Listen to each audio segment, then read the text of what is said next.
for the organisers, because what a brilliant job they've done. Thank you very much, everyone. It is so important that we are all here today saying no to racism, no to anti-Semitism, no to Islamophobia, and above all, no to UKIP. And what we have to say right here, right now, in London, to UKIP and the forces that it represents, you will not pass. We will oppose you.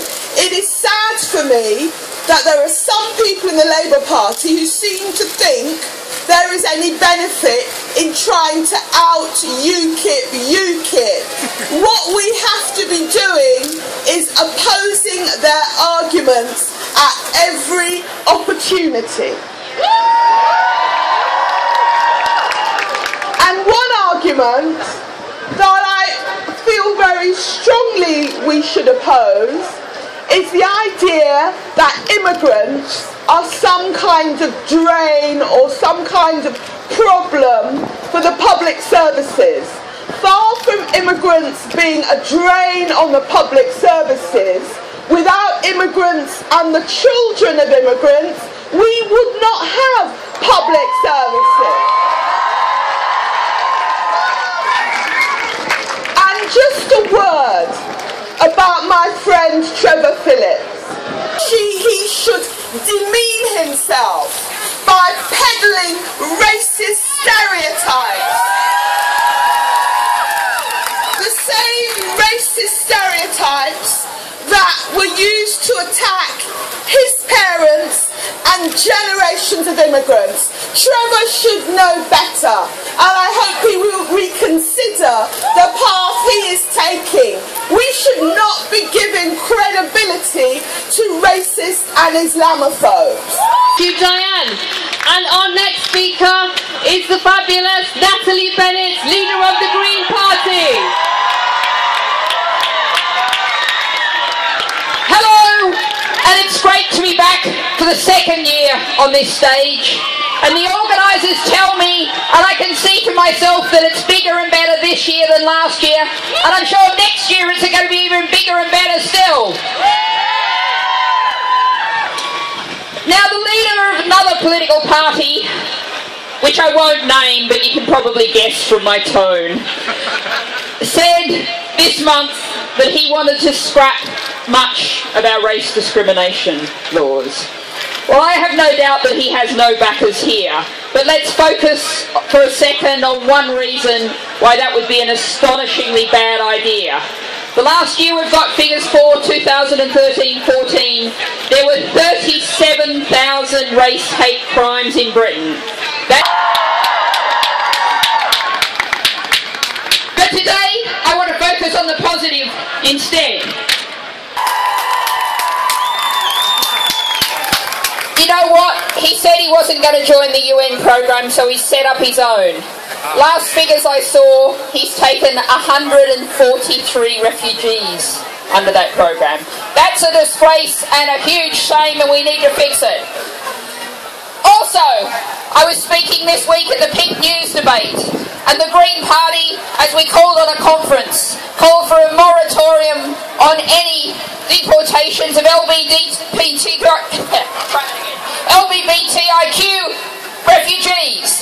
The government's own inspector said the procedures were unfair and unreasonable and unhumane, and we must stop that now.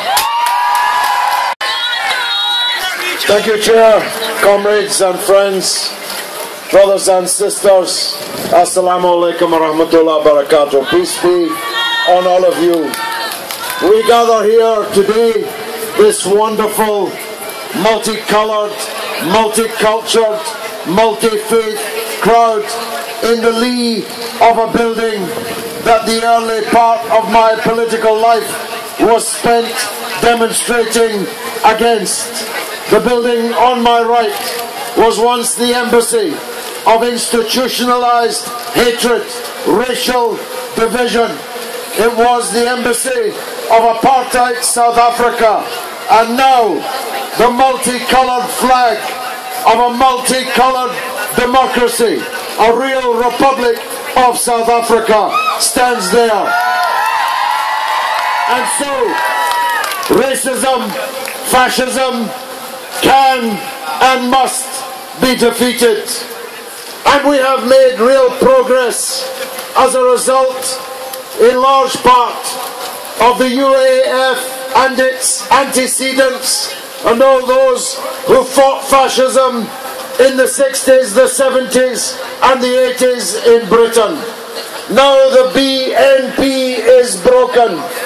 The EDL can hardly fill a coach.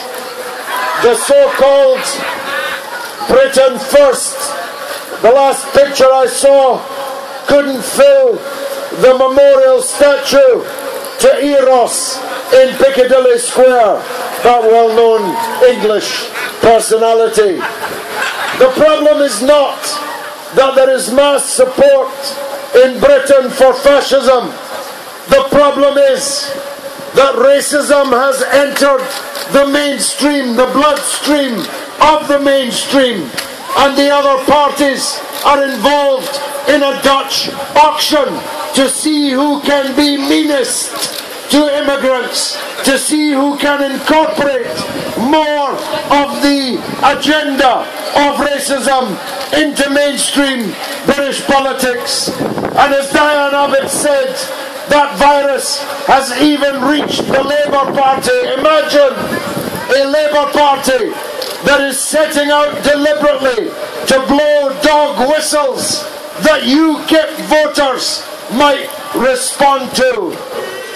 My family came here as immigrants from Ireland to Scotland. I immigrated from Scotland to London and have now landed in heaven for immigrants in Bradford West. And I tell you, it's a beautiful, wonderful place to be. The United Nations designated this day in 1966, but racism and bigotry has not gone away. Still in Scotland, you will be asked what school you went to, not so they can see how well you did, but if there's a saint in front of it, it means you're a Roman Catholic and you've less chance of getting that job. There are not many Fatimas and Alis on the trading floor of the stock exchange or in the boardrooms of the big banks. Everybody knows that if you're black and down on the street, you're going to be treated differently, worse by the police than you will be if you look like me or most of the people on this great demonstration today. So we have much work still to do, and we have to do it together. My last point is this: we stand against not just the most obvious of racism. We stand against anti-Semitism, which continues to exist in this country in all kinds of quarters, some of which should know better.